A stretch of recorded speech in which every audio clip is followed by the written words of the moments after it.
The New York Islanders managed to record a 3-point weekend despite blowing a big third period lead on Friday. We have our key takeaways from those games, including one player who stepped up and one player who is falling back. We've got that and more coming up on today's Locked On Islanders podcast.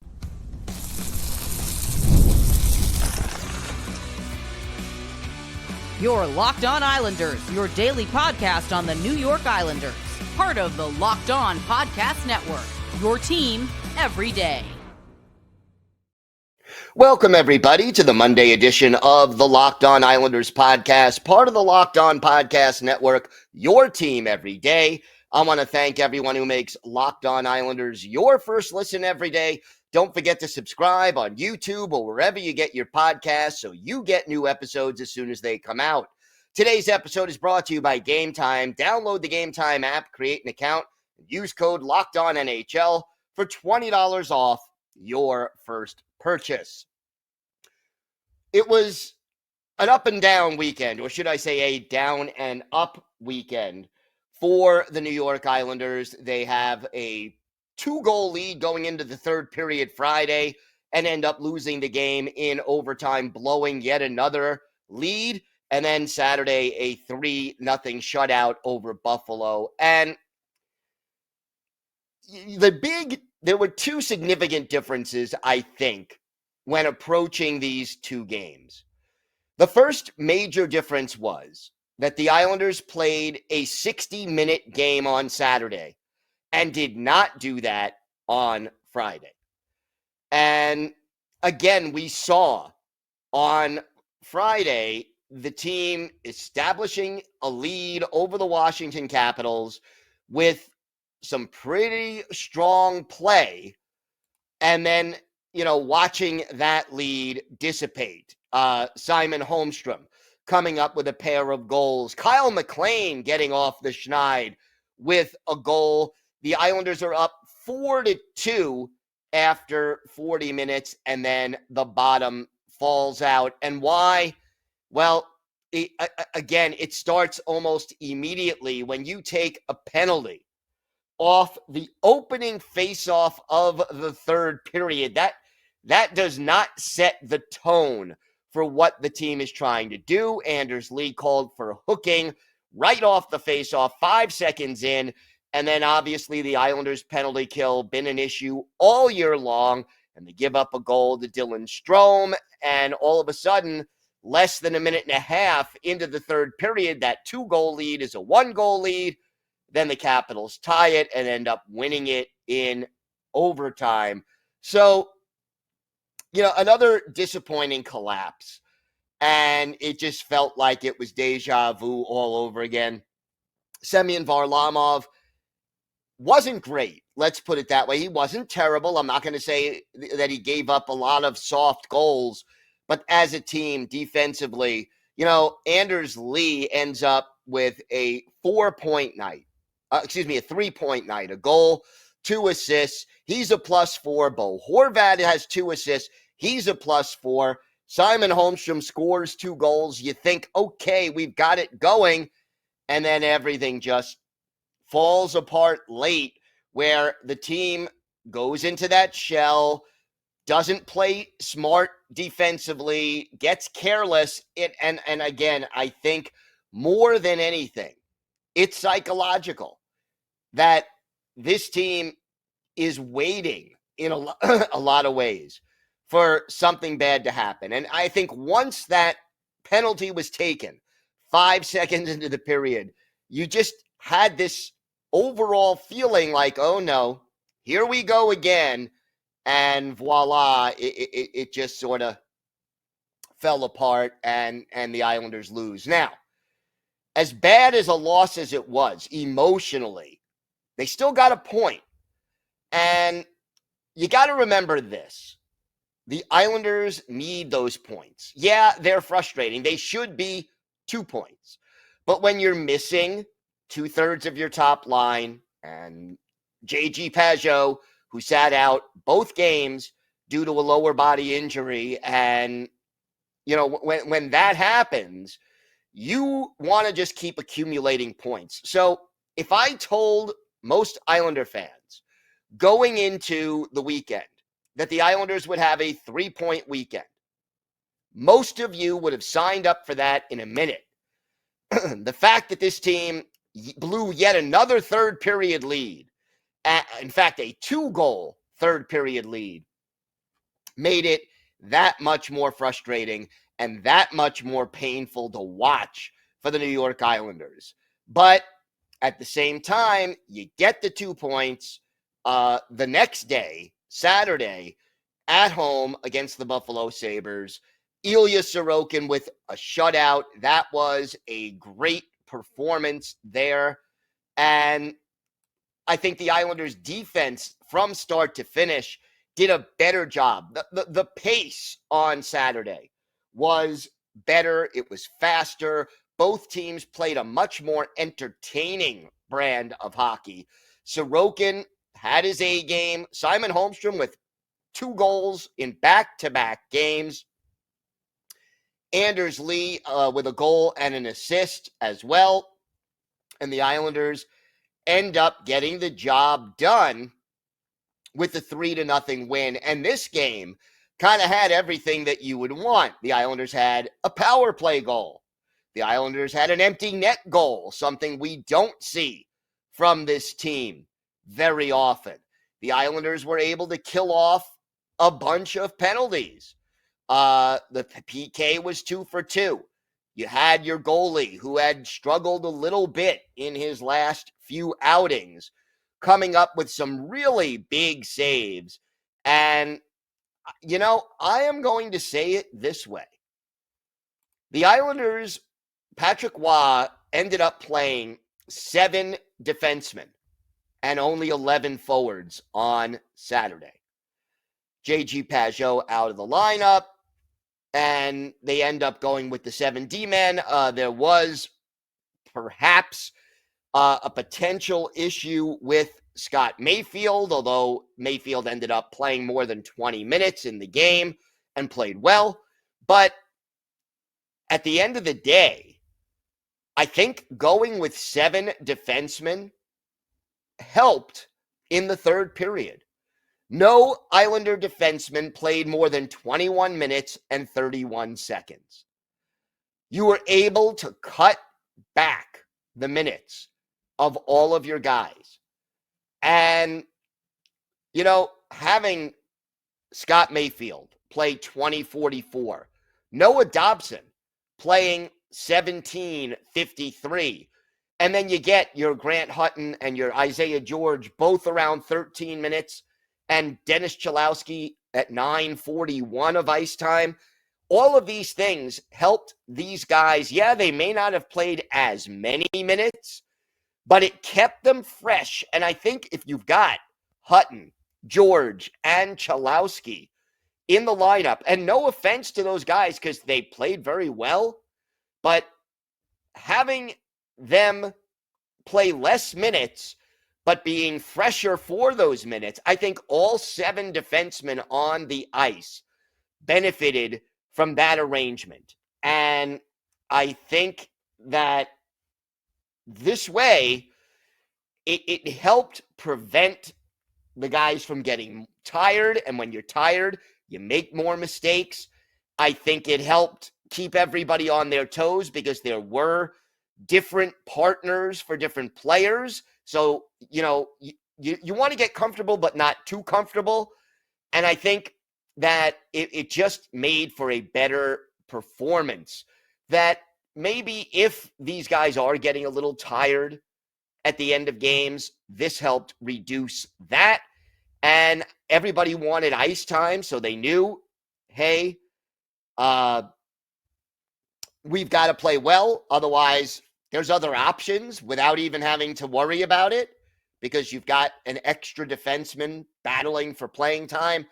I think that change by Patrick Roy, in addition to sending a message to one player in particular, and we'll get to that a little bit later on in today's show, I think it absolutely positively worked for the New York Islanders, and Patrick Roy may want to consider doing it more often going forward if it continues to work. And I think it really, really did. Hero and GOAT of both games, I think on Friday, hero has got to be Anders Lee for his 3-point game. The GOAT has got to be just another collapse in the third period, which is just getting to be the same old for this Islanders team. So, to me, it was that simple. And then hero of the game on Saturday, you got to go with Ilya Sorokin for the shutout, but Simon Holmstrom with 2 goals, not that far behind. And then, go to the game. I can't think of one off the top of my head. I think that, Saturday's game was really how this team needs to play on a consistent basis if they hope to start winning consistently. All right, we have got a lot more to get to. We're going to compare and contrast the situations of 2 players on the New York Islanders right now. Simon Holmstrom and Pierre Engvall. We're going to talk about Holmstrom stepping up his game and Engvall ending up back in Patrick Waugh's doghouse. We'll talk about that. We'll have our Islanders birthday of the day, and the clue on that is an original Islander who stayed with the team through the 75-76 season. He was a pretty tall center who was one of the better offensive players on the Islanders in their second season, had 23 goals that year. Let's see if you can guess who that is. We've got that and a whole lot more coming up on today's Locked On Islanders podcast. Today's episode is brought to you by your friends at FanDuel. Get ready to tackle the NFL action with FanDuel, America's #1 sportsbook, because right now, new customers can bet $5 and get $150 in bonus bets if your first $5 bet wins. The FanDuel Sportsbook app gives you everything you need to place live bets on the NFL, all in one place. So when you get a hunch in the middle of the game, you could check out the latest stats, view live play-by-play, and so much more, all on the same page where you place your bets. And Islander fans, use your knowledge of the Islanders and hockey to place some exciting bets on FanDuel. Check out all the latest odds on the app. Just visit FanDuel.com to join today. You'll get started with $150 in bonus bets if you win your first $5 bet. That's FanDuel.com. FanDuel.com. Never waste a hunch and make every moment more with FanDuel, an official sportsbook partner of the NFL. Today's episode is also brought to you by your friends at Game Time. Game Time now has a new feature called Game Time Picks that makes getting tickets for your favorite live events even easier. Game Time Picks filters out the fluff to show you only incredible deals on great seats, so you don't have to waste time searching through thousands of tickets. And my favorite feature of the Game Time app, well, the view from your seat. You go on the app, you get a panoramic view from your seat before you purchase the tickets, so you know exactly what to expect when you arrive.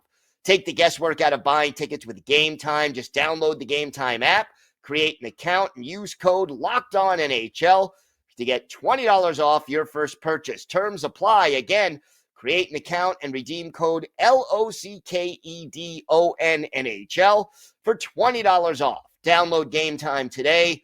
What time is it? Game time. So when injuries strike, and Lord knows this team is dealing with a lot of injuries lately. When injuries strike, the old cliche in sports is, hey, next man up. And it's an opportunity.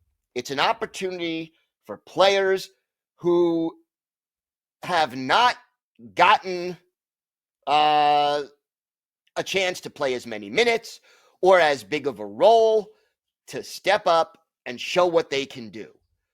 And case in point for the Islanders is Simon Holmstrom. Holmstrom is a third line guy, and there's nothing wrong with that.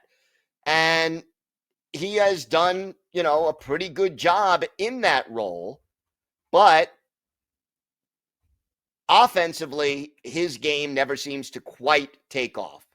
So he had an opportunity earlier to fill in on that top line. When Anthony Duclair went down, it was Simon Holmstrom who had the first chance to fill in and play. And then when Matthew Barzal went down, again, things got even more juggled. But when J.G. Pageau got injured and wasn't able to go, Simon Holmstrom this weekend steps up and ends up playing on the first line. And that, taking Pageau's place alongside Bo Horvat and Anders Lee. And to his credit, Holmstrom stepped up his game. We talked about 2 goals in both games this weekend, Friday afternoon, Saturday evening. And I think the biggest difference is confidence. Playing with confidence has a big impact. And, who led the Islanders in shots on goal on Friday? Simon Holmstrom with 6. No other Islander player, no other Islander forward had more than 3. Dobson had 4. So it made sense that Holmstrom got more chances playing on the top line. Certainly Bo Horvat and Anders Lee are capable of giving him more chances, but he took advantage of it. He played the game that the coaching staff, Patrick Waugh and company, wanted him to play. He was more aggressive. He went to the net. He shot the puck, and that made a big difference. Now you fast forward to Saturday's game where, again, he scores 2 goals, and he only had 2 shots on goal, but they both went in. And again, the confidence level was higher. And when you're on the top line and, you're playing with the Bo Horvats and the Anders Lees of the world, or a little bit later on, when everybody's healthy, the Matthew Barzals and the Anthony Duclairs, you're going to get more chances, and it's up to the player to go in and take advantage of it. And to his credit, Pierre Engvall, Simon Holmstrom absolutely has done that. And everydayers, you've heard me talk about Simon Holmstrom. I don't think on a permanent basis that he is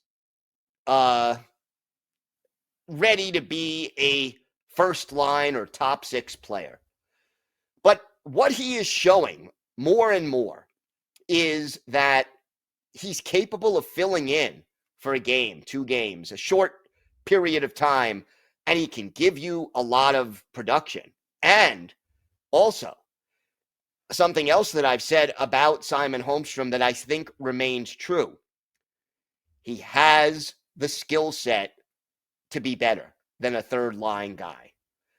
He hasn't gotten comfortable enough yet to use it on a consistent basis, to be productive enough on a consistent basis to claim a top 6 spot. And he has had many, many chances.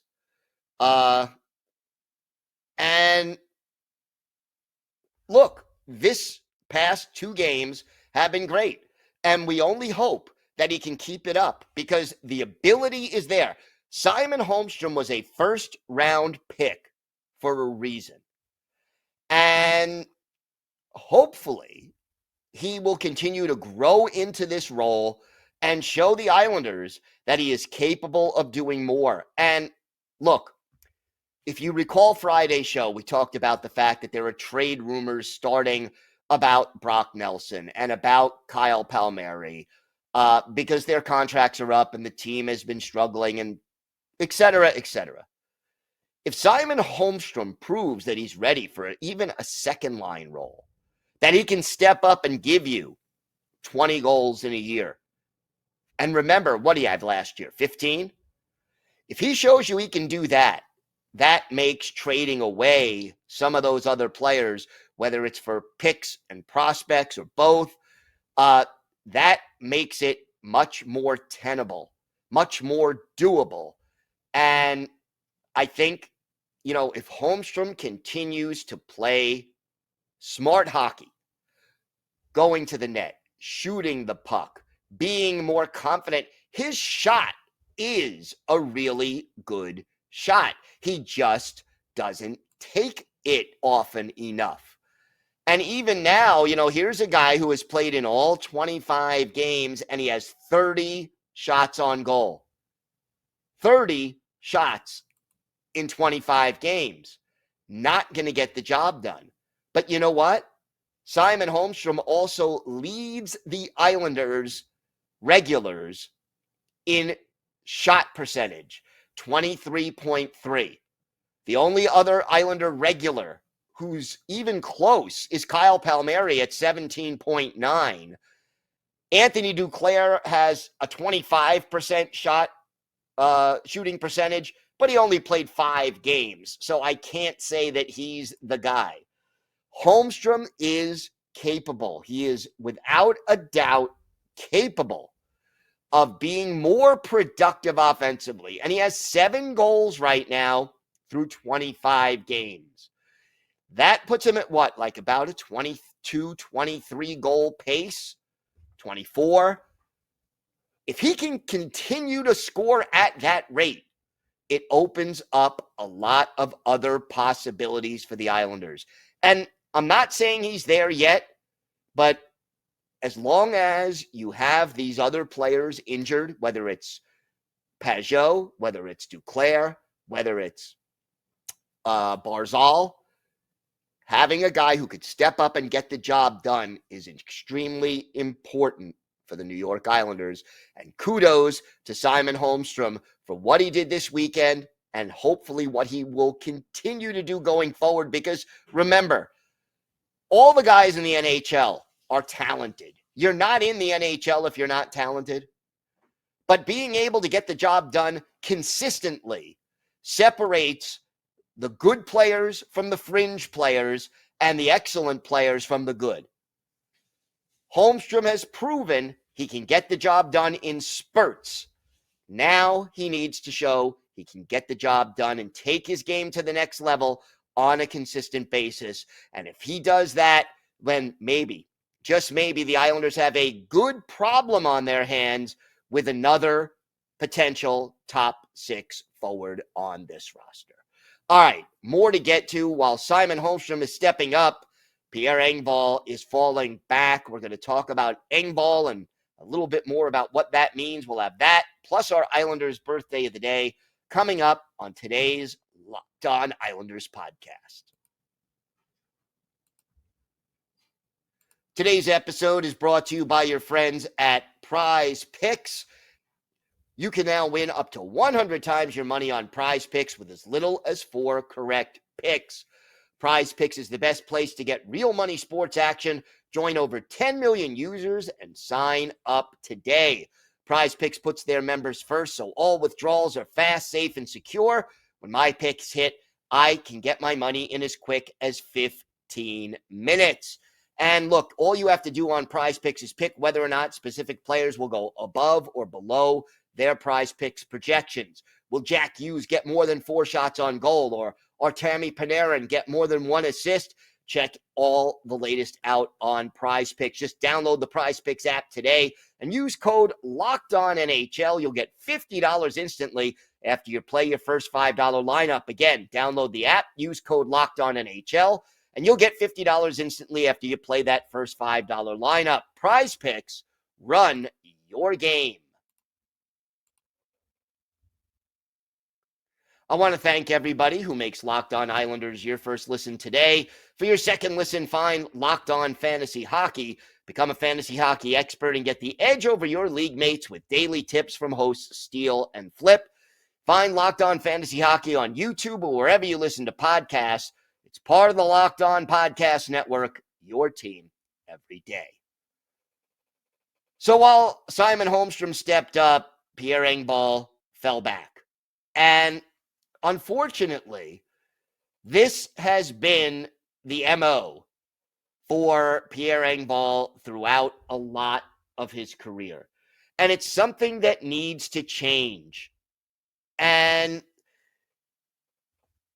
he got benched. He was a healthy scratch on Saturday because after scoring goals in 3 consecutive games to get off the schneid, and he looked like he got the message that Patrick Roy was trying to send him, it's like all of a sudden Engvall got a little too comfortable. And he stopped going to the net, stopped shooting the puck, hung out on the perimeter on Friday, and just did not produce much of anything. He was a -1. He took a lazy penalty. He did not have a hit. He did not have a block shot. He did not have a shot on goal. He was on the ice for 8 minutes and 24 seconds because, let's face it, Patrick Roy just didn't want him out there. And when announcing that Engvall was going to sit on Saturday, Roy basically said this: when he plays his best, he goes to the net like he did before. When he plays on the outside, I'm not as crazy about him. Hopefully this will send the message. There's a player we want, and that's a guy who's around the net. He brings so much speed and so much skill. There's no reason for him to not be able to do that. Let's consider what's going on right now. Pierre Engvall is becoming like a ping pong ball, okay, between Lou Lamoriello and Patrick Roy. Lou Lamoriello made the mistake of signing Pierre Engvall to a 7-year extension for a guy who has never been, on a consistent basis, more than a third-line player, and a guy who has that issue that Roy pointed out. He stays on the perimeter, he's not physical, and therefore he does not, because he hangs out on the perimeter, he doesn't maximize his talent. And he has talent. He's capable of being better than what he showed. What he did over that 3-game stretch, and maybe for 1 game before he started scoring or after he started scoring, was great to see. But clearly, it looks like Lou Lamoriello wants him in the lineup or wants him on the team, and Patrick Roy is basically saying, if he doesn't play the way I want him to play, he doesn't do anything for me. Engvall has got to step up. And if he doesn't, maybe the best place for him is in the AHL, or as a black ace. You thought he got the message after starting the season in the AHL. Being demoted had to be a wake-up call. The problem is, yeah, he gets the message, plays well for a few games, and then, much like the team, takes his foot off the gas and reverts back to the old bad habits. Message to Pierre Engvall: snap out of it because you may run out of chances. And keep in mind, here was an Islander team that is already missing Anthony Duclair, Matthew Barzal, J.G. Pageau. And Patrick Roy would rather go with 11 forwards and 7 defensemen than play Pierre Engvall because Engvall just isn't cutting it. We'll keep an eye on this, but right now it could become a problem. Time now for our Islanders' birthday of the day, and today is the 76th birthday of former Islanders center Ralph Stewart. The Fort William, Ontario native made his NHL debut with the Canucks in 1970-71, but didn't become a full-time NHLer until he joined the Islanders in 72-73. Had his best season in 73-74, 23 goals, 43 points in 67 games, added another 40 points in 74-75, including 3 goals and 6 points in 13 playoff games.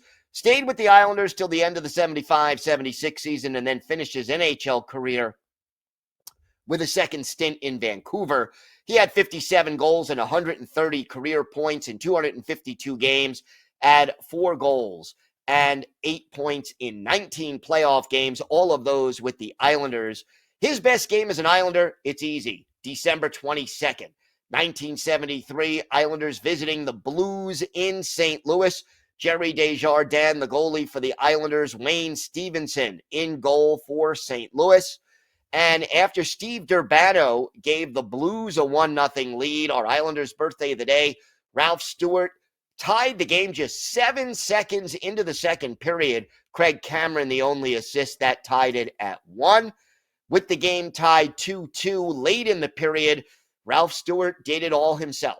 He scored with 8 seconds left in the period. So he scored a goal in the first minute of the second period and the last minute. Burt Marshall and Brian Spencer with the assists. And then midway through the third, a shorthanded, unassisted goal by Ralph Stewart closed out the scoring. The Islanders beat the Blues 4-2, and Ralph Stewart gets his only career NHL hat trick. He was a +2, and he had 8 shots on goal, which definitely did pace the New York Islanders in this game. 31 saves for Desjardins. The Islanders win it 4-2. Ralph Stewart is our Islanders' birthday of the day. Don't forget, if you have a question, a comment, maybe a topic you'd like us to discuss on a future episode, email us at lockedonislanders@gmail.com. And if you leave your first name and where you're from, we're happy to mention you on the show when we discuss whatever's on your mind. You could also follow the show on X at Locked On Isles, and you could follow me, Gil Martin, on X at Ice Wars, NYR-VSNYI. We'll keep you up to date on all things Islanders all year long, and I am live tweeting during nearly every Islanders home and road game, so make sure you join me for that. And it's great to talk a little Islanders hockey with you, game time or anytime. We will be back tomorrow. We'll have a full preview of tomorrow night's game against the Canadiens in Montreal, plus maybe some injury updates on some of the injured players. So make sure you join us for that. Until then, have a great day, everybody. Stay safe. And of course, let's go Islanders.